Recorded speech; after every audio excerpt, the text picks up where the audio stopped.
didn't see that one coming. This is the last time we're ever going to be doing this. It's completely unexpected. I mean, I audibly gasped. And then, no!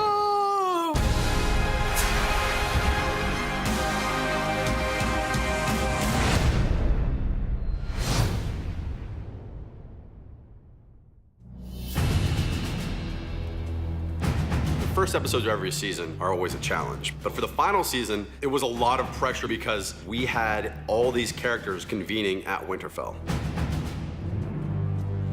We thought the rival was a way to capture what was at stake for Dany and for Jon, for Arya on the ground and for Tyrion and Varys and Grey Worm and Missandei on horseback.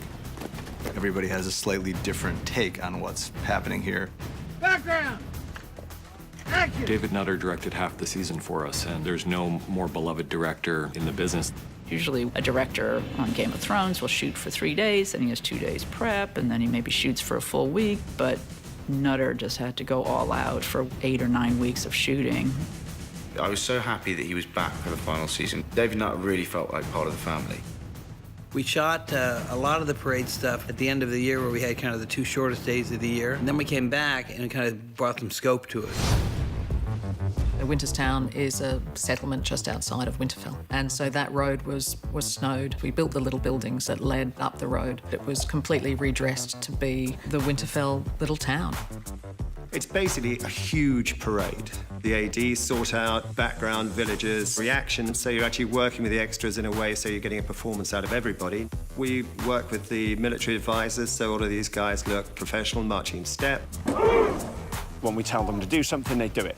We teach them some very basic drill movements so they know how to stand. Everything's under a command, a whistle blast, so they get to learn to react in a military style, in a disciplined style. Anything that's on the page, we tend to show rather than just imply. If you're going to say you want to see thousands of Unsullied, then we have to show it. It's a significant, big scope moment. So the challenge was definitely to find ways to really make it seem like thousands are arriving. You have to have a vantage point from higher up. When I read the opening sequence and I saw this little boy running to try to see the parade and see the show and see what he's missing, I felt like that little boy, because I've been gone for 2 seasons. So in some respects, I kind of was that little boy.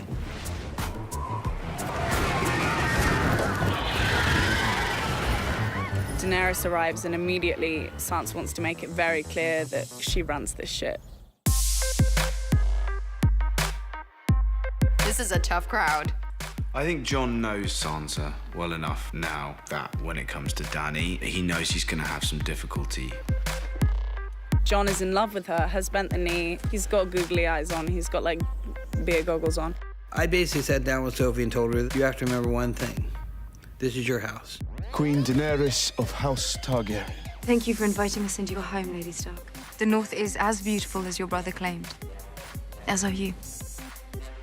You're meeting the family. You want to do well. You want them to like you, goddammit.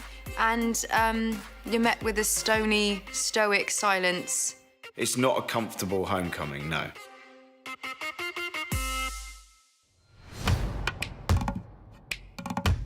There were a lot of people on set, kind of like a giant game of Where's Waldo. In the first episode, a couple of our friends from the comedy world were in a scene. They gouged my eye out. They gouged my fucking eye out. They can put it back in, right? Right? Yeah. Benioff told me they would. When we found out that George Lucas wanted to visit, we thought maybe it was a practical joke, and then we were really excited and also nervous because it's George Lucas. Your sister doesn't like me. If it makes you feel any better, she didn't like me either when we were growing up. Now, Prince.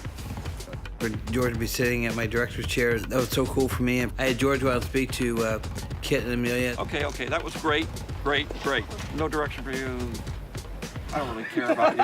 I don't care what happens to you. What's going on? I mean, like, the first time, like, I could remember telling stories was me as a little kid mashing together these, like, stormtrooper dolls. For so many of us, he's the one who started our obsession with this kind of big, epic storytelling. And, of course, Theon put the fever through the rider Dave Hill's head. 3, 2, 1, go! I very much learned the lesson that sometimes when you write 2 words, that you then create so much work for everyone involved. Oh, I get an axe in the head.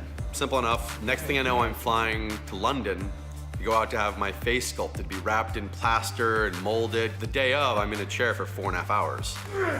It was great to see that we were basically going to get to take Dave Hill out, one of our writers. It's quite nice to be able to kill fellow crew members off in the nicest kind of way. Having to go and be the one who gives the performance is so much more difficult than I imagined. And I was just trying desperately not to screw it up. And I did the first time. And then the second time got it right. And board.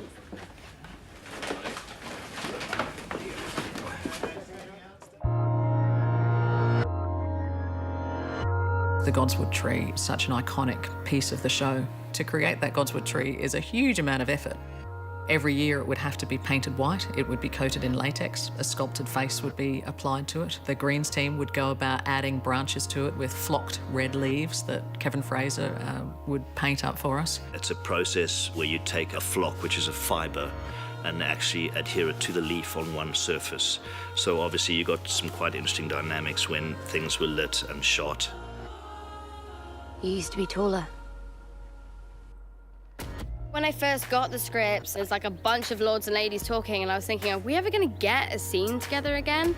And then finally got to that scene, and I was just beaming. The really spooky thing was turning around and seeing her for the first time. And what I wanted to try and get was this kind of punch to the gut of literally turning around and seeing time having passed. You still have the sword? Needle. Needle. The most amazing thing happened. I just didn't have to do anything. Because you had 2 actors who hadn't worked together since season 1 to get a chance to show pure, true love. The one thing I've told the actors in season 8, the audience just want to see you breathe.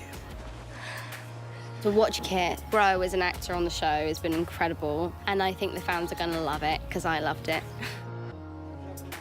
I hit you right in the face. I'm so sorry. Part of the fun of the episode was bringing back together all these characters. It's also the challenge of the episode because you don't want it to feel like it's, you know, just the reunion episode. Leave him be. The Hound and Gendry, we thought it would make sense for kind of the 1-2 punch of these 2 people who would serve very, very different roles in her life. Is that command, Lady Stark? Don't call me that. He still thinks that she's the same girl that he left beforehand. We've gotten better. Yeah, thanks. So have you. I think for Arya, it's remembering who she was before. I mean, you look good. Thanks. Like, I used to be that girl, and that's who I was in love with and thought I would just follow to the end of the world. The Hound Arya reunion, that's the thing we were most excited about writing. You left me to die. First, I robbed you. Everyone would hope that the reunion between Arya and the Hound would be laughs and giggles, but actually it starts off as like cold, because it's kind of the defense mechanism for both characters. You're a cold little bitch, aren't you? Guess that's why you're still alive. There's also Tyrion and Sansa. There's something between Tyrion and Sansa that you can't quite put your finger on, because they're... You left me, and then you know what happened to me, and I know what happened to you. Apologies for leaving like that. Yes, it was a bit hard to explain why my wife fled moments after the king's murder. It's tricky with them. They have to watch their words around each other, but at the end of the day, she does trust him. And at the very end, we have the silent reunion with Jaime and Bran. If he tells the rest of the clan the truth, I'm done. I'm dead.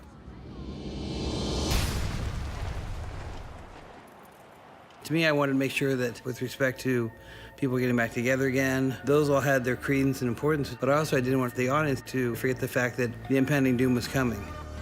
Hey, camera Mark. They're coming.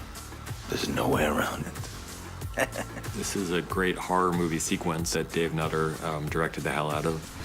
Somehow, Beric and Tormund survived falling down that wall of ice.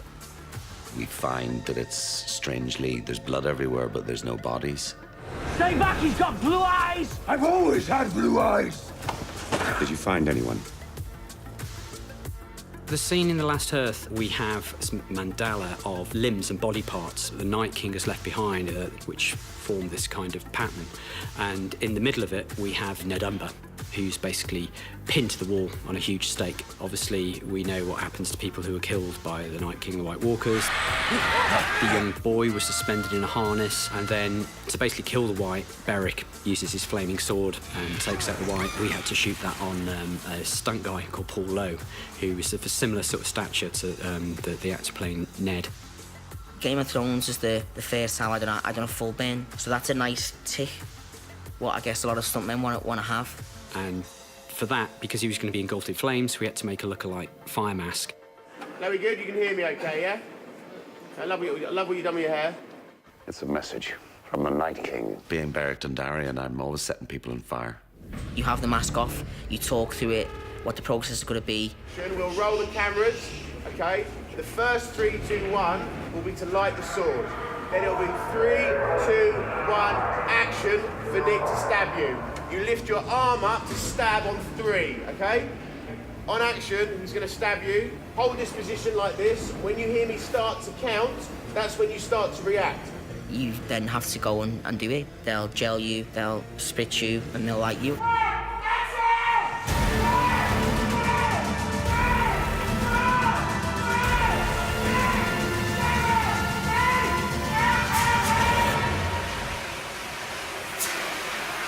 You have an idea of what it's going to be like, but when I was set on fire, you've only got these little small eye holes. All I could see were little flicks in my eyes of like a little bit of red. And the first time they done it, and it went over and they put me out, and I said, was I on fire? And he said, yeah, it was massive.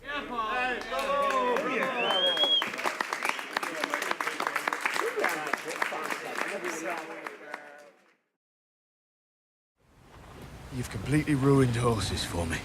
It almost seemed like he knew where I wanted to go. You're quite... Fuck's sake. We're shooting in Iceland. Isn't it beautiful? We only have about 6 hours of light, so we all come out about 3 hours before the sun rises. Grip and electric had to lay about a 40-foot track. Our art department was laying down all the bones for our nest for our dragons. Some of those locales in Iceland are so breathtaking that real environments just help the actors so much. So if it's Kit and Amelia walking past a frozen river in Iceland and they're shivering, that's real. Yeah, this fire lady, dragon mama, is not used to the cold. No problem. I can stand in snow all day. I just loved I could go there with Amelia. I got to show this thing that's been such a large part of the Thrones world for me. I got to show her Iceland. Magic dragon ride. I like it. It's just felt like the magic carpet ride. We're just sort of playing Tig and the dragons. It's beautiful. We were lucky to get a great day of aerial photography in Iceland with a helicopter shooting these most beautiful river canyons with beautiful snow coverage. And then where they land was meant to be a very pristine and gorgeous location as well. Dan and David said, maybe, can we have a waterfall here? So we went all the way to Iceland, to this beautiful canyon, and then we end up adding a massive waterfall later on in post because it still wasn't quite spectacular. Oh. Let's roll, please. Rolling. I think the actual dragon ride was like, yeah, it's one bit where you've got to convey your love for each other and you're in a green box on a buck. So much of what we're doing now requires robotics. We'll start with previs, and in order to then shoot it, we'll go onto a green screen stage with a motion base, which is kind of like a mechanical bull, only in this case, it's got a dragon's butt on top of it. And then the cameras are swinging around on a 3D controlled wire rig programmed to match the previs. Don't know how to ride a dragon! Buck work is not easy.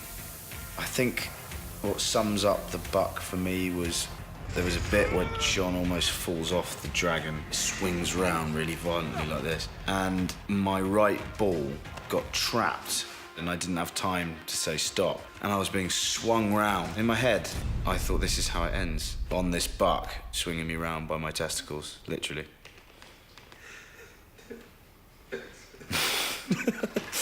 Sorry. Probably too much information.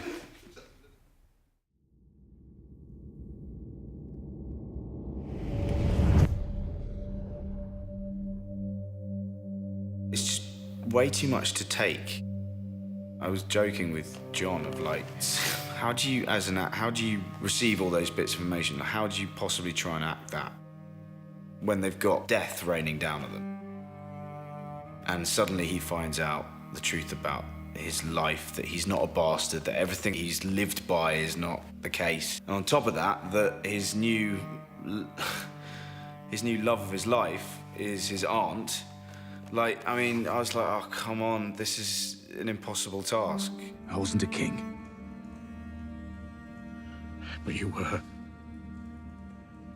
You've always been. He wouldn't want to hurt John with it. He would only tell John that if it was the truth. If there's one thing he knows about Sam, he knows that Sam is a stickler for facts, and Sam is very literal. You've never been a bastard. You are Aegon Targaryen, true heir to the Iron Throne. The way to get round it was disbelief, like Sam's gone mad. What are you talking about? Quickly followed by it making sense and anger. You're the true king. Aegon Targaryen, 6th of his name, protector of the realm. All of it. I don't care if you're my best friend in the world, I will knock you out. How dare you tell this to me? My father was the most honorable man I ever met. Your father, Ned Stark, he promised your mother he'd always protect you. And he did. Robert would have murdered you if he knew. And the truth that Samwell tells John is probably the most incendiary fact in the entire world of the show. Ned Stark understood how dangerous the truth about John was, and that's why he protected John from it. You gave up your crown to save your people. Would she do the same?